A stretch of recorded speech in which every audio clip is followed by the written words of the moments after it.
Hi hello ನಮಸ್ಕಾರ ಸ್ನೇಹಿತರೆ. ಜೈ ಹನುಮಾನ್ ಉದ್ಯೋಗ ಮಾಹಿತಿ ಕೇಂದ್ರಕ್ಕೆ ತಮಗೆಲ್ಲರಿಗೂ ಆಧಾರದ ಸ್ವಾಗತ. ಬನ್ನಿ ಸ್ನೇಹಿತರೆ, ಇವತ್ತಿನ ವಿಷಯ ಏನಪ್ಪಾ ಅಂದ್ರೆ ರಾಜ್ಯ ಸರ್ಕಾರದಿಂದ ಮತ್ತೊಂದು ಅಧಿಸೂಚನೆಯನ್ನು ಹೊರಡಿಸಿದ್ದಾರೆ. ಅದು ಯಾವುದು ಅಂತೇಳಿ ನಾನು ನಿಮಗೆ ತಿಳಿಸ್ಕೊಡ್ತೀನಿ. ಅದೇ ರೀತಿ ನೀವು ಇನ್ನೂ ಏನಾದರೂ ನಮ್ಮ ಚಾನಲನ್ನು ಸಬ್ಸ್ಕ್ರೈಬ್ ಮಾಡ್ಕೊಂಡಿಲ್ಲಪ್ಪ ಅಂದ್ರೆ ಈಗಲೇ ಸಬ್ಸ್ಕ್ರೈಬ್ ಮಾಡ್ಕೊಳ್ಳಿ.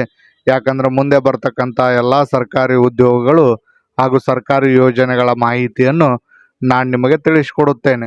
ಬನ್ನಿ ಸ್ನೇಹಿತರೆ, ಹಾಗಾದ್ರೆ ನೋಡೋಣ ಯಾವ ಇಲಾಖೆಯಲ್ಲಿ ಅರ್ಜಿಯನ್ನು ಆಹ್ವಾನಿಸಿದ್ದಾರಪ್ಪ ಅಂದ್ರೆ ಕರ್ನಾಟಕ ಸಹಕಾರ ಮಹಾಮಂಡಳದಲ್ಲಿ ವಿವಿಧ ಹುದ್ದೆಗಳಿಗಾಗಿ ಅರ್ಜಿಯನ್ನು ಅವು ಯಾವುವು ಮತ್ತು ಎಷ್ಟು ಹುದ್ದೆಗಳಿವೆ ಅಂತೇಳಿ ನಾನು ನಿಮಗೆ ತಿಳಿಸ್ಕೊಡ್ತೀನಿ. ಮೊದಲನೇದಾಗಿ ಸ್ನೇಹಿತರೆ, ಫಾರ್ಮಾಸಿಸ್ಟ್ ಅಂದರೆ ಔಷಧಿಕಾರ ಮತ್ತು ಪ್ರಥಮ ದರ್ಜೆ ಸಹಾಯಕ ಮತ್ತು ಮಾರಾಟ ಸಹಾಯಕ, ಒಟ್ಟು 3 ಹುದ್ದೆಗಳಿಗೆ ಅರ್ಜಿಯನ್ನು ಆಹ್ವಾನಿಸಿದ್ದಾರೆ.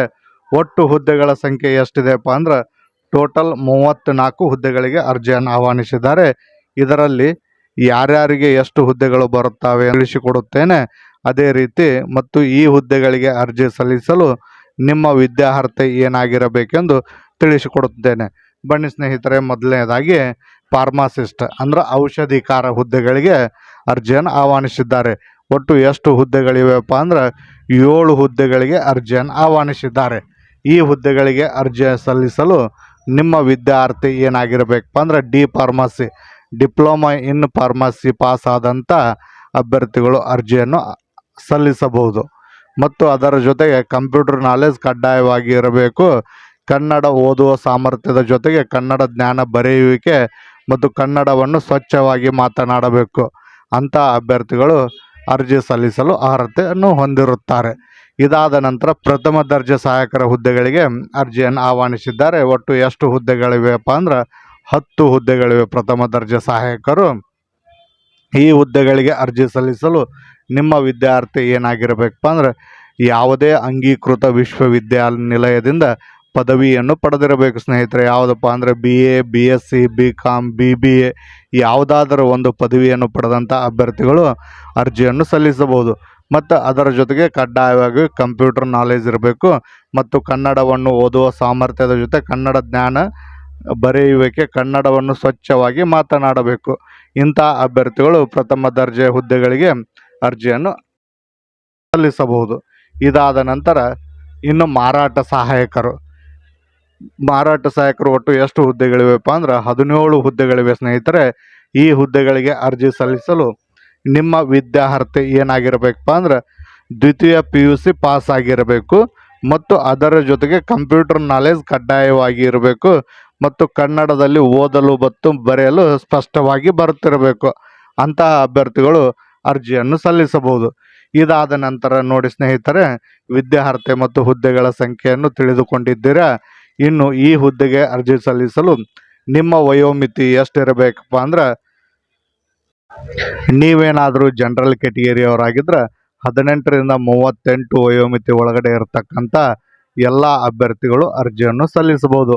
ಒಂದು ವೇಳೆ ನೀವು 2A, 2B ಅಥವಾ 3A, 3B ಅಭ್ಯರ್ಥಿಗಳಾಗಿದ್ದರೆ 18ರಿಂದ 41 ವಯೋಮಿತಿ ಒಳಗಡೆ ಇರತಕ್ಕಂಥ ಎಲ್ಲ ಅಭ್ಯರ್ಥಿಗಳು ಅರ್ಜಿಯನ್ನು ಸಲ್ಲಿಸಬಹುದು.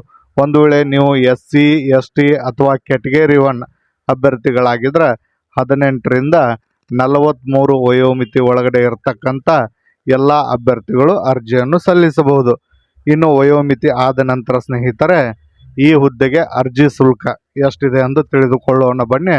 ಮೊದಲನೇದಾಗಿ ನೀವು ಪರಿಶಿಷ್ಟ ಜಾತಿ ಅಥವಾ ಪರಿಶಿಷ್ಟ ಪಂಗಡ ಒಂದು ವೇಳೆ ಕ್ಯಾಟಗರಿ 1 ಅಭ್ಯರ್ಥಿಗಳಾಗಿದ್ದರೆ ಅಂಥವರಿಗೆ 500 ರೂಪಾಯಿ ಅರ್ಜಿ ಶುಲ್ಕ ಇರುತ್ತದೆ.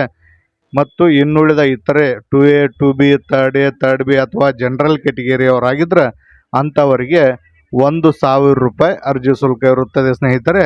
ಈ ಅರ್ಜಿ ಶುಲ್ಕವನ್ನು ಸಲ್ಲಿಸಿ ನೀವು ಅರ್ಜಿಯನ್ನು ಸಲ್ಲಿಸಬಹುದು. ಇಷ್ಟೆಲ್ಲ ಆದ ನಂತರ ಸ್ನೇಹಿತರೆ, ಆಯ್ಕೆ ಪ್ರಕ್ರಿಯೆ ಯಾವ ರೀತಿ ನಡೆಯುತ್ತದೆಪ್ಪ ಅಂದ್ರೆ ಅರ್ಜಿ ಸಲ್ಲಿಸಿದಂಥ ಎಲ್ಲ ಅಭ್ಯರ್ಥಿಗಳಿಗೆ ಲಿಖಿತ ಪರೀಕ್ಷೆಯನ್ನು ನಡೆಸುತ್ತಾರೆ ಸ್ನೇಹಿತರೆ. ಲಿಖಿತ ಪರೀಕ್ಷೆಯಲ್ಲಿ ಗಳಿಸಿದ ಅಂಕಗಳ ಆಧಾರದ ಮೇಲೆ ನಿಮ್ಮನ್ನು ಆಯ್ಕೆ ಮಾಡಿಕೊಳ್ಳುತ್ತಾರೆ ಮತ್ತು ಅದರ ಜೊತೆಗೆ ಸಂದರ್ಶನ ಇರುತ್ತದೆ ಸ್ನೇಹಿತರೆ. ಈ ರೀತಿ ಆಯ್ಕೆಯನ್ನು ಮಾಡಿಕೊಳ್ಳುತ್ತಾರೆ. ಬನ್ನಿ ಸ್ನೇಹಿತರೆ, ಹಾಗಾದ್ರೆ ನೋಡೋಣ ಅರ್ಜಿ ಸಲ್ಲಿಸಲು ಯಾವ ಯಾವ ದಾಖಲೆಗಳು ಬೇಕು ಎಂದು ತಿಳಿದುಕೊಳ್ಳೋಣ. ಮೊದಲನೇದಾಗಿ ನಿಮ್ಮದು 10ನೇ ತರಗತಿ ಅಂಕಪಟ್ಟಿ, ಅದರ ಜೊತೆಗೆ ನಿಮ್ಮದು ಡಿ ಫಾರ್ಮಾ ಆಗಿದ್ದರೆ ಡಿ ಫಾರ್ಮಸಿ ಅಂಕಪಟ್ಟಿ ಬೇಕಾಗುತ್ತದೆ. ಮತ್ತು ಅದಾದ ನಂತರ ದ್ವಿತೀಯ PUC ಅಂಕಪಟ್ಟಿ, ನೀವು ಪದವೀಧರರಾಗಿದ್ದರೆ ನಿಮ್ಮ ಪದವಿ ಅಂಕಪಟ್ಟಿ ಮತ್ತು ನಿಮ್ಮ ಜಾತಿ ಮತ್ತು ಆದಾಯ ಪ್ರಮಾಣ ಪತ್ರ, ಒಂದು ಆಧಾರ್ ಕಾರ್ಡ್, ಒಂದು ಫೋಟೋ, ಸಿಗ್ನೇಚರ್, ಇಷ್ಟೆಲ್ಲ ದಾಖಲಾತಿಗಳನ್ನು ರೆಡಿ ಮಾಡಿಟ್ಟುಕೊಂಡು ನೀವು ಅರ್ಜಿಯನ್ನು ಆನ್ಲೈನ್ ಮುಖಾಂತರ ಸಲ್ಲಿಸಬಹುದು ಸ್ನೇಹಿತರೆ. ಇನ್ನು ಅರ್ಜಿ ಸಲ್ಲಿಸಲು ಕೊನೆಯ ದಿನಾಂಕ ಯಾವಾಗಪ್ಪ ಅಂದ್ರೆ 7 ಫೆಬ್ರವರಿ 2026 ಅರ್ಜಿ ಸಲ್ಲಿಸಲು ಕೊನೆಯ ದಿನಾಂಕವಾಗಿರುತ್ತದೆ. ಅದರ ಒಳಗಾಗಿ ನೀವು ಹೋಗಿ ಅರ್ಜಿಯನ್ನು ಸಲ್ಲಿಸಿಕೊಳ್ಳಿ. ಮತ್ತು ಇನ್ನೂ ಏನಾದರೂ ಹೆಚ್ಚಿನ ಮಾಹಿತಿ ಬೇಕಾಗಿದ್ದರೆ ನೀವು ಜೈ ಹನುಮಾನ್ ಉದ್ಯೋಗ ಮಾಹಿತಿ ಕೇಂದ್ರವನ್ನು ಸಂಪರ್ಕಿಸಿ ನಾವು ನಿಮಗೆ ಅರ್ಜಿಯನ್ನು ಸಲ್ಲಿಸಿ ಕೊಡುತ್ತೇವೆ ಸ್ನೇಹಿತರೆ. ಈ ವಿಡಿಯೋ ನಿಮಗೇನಾದರೂ ಇಷ್ಟವಾಗಿದ್ದರೆ ಸ್ನೇಹಿತರೆ, ನಿಮ್ಮ ಸ್ನೇಹಿತರಿಗೆ ತಪ್ಪದೇ ಶೇರ್ ಮಾಡಿ.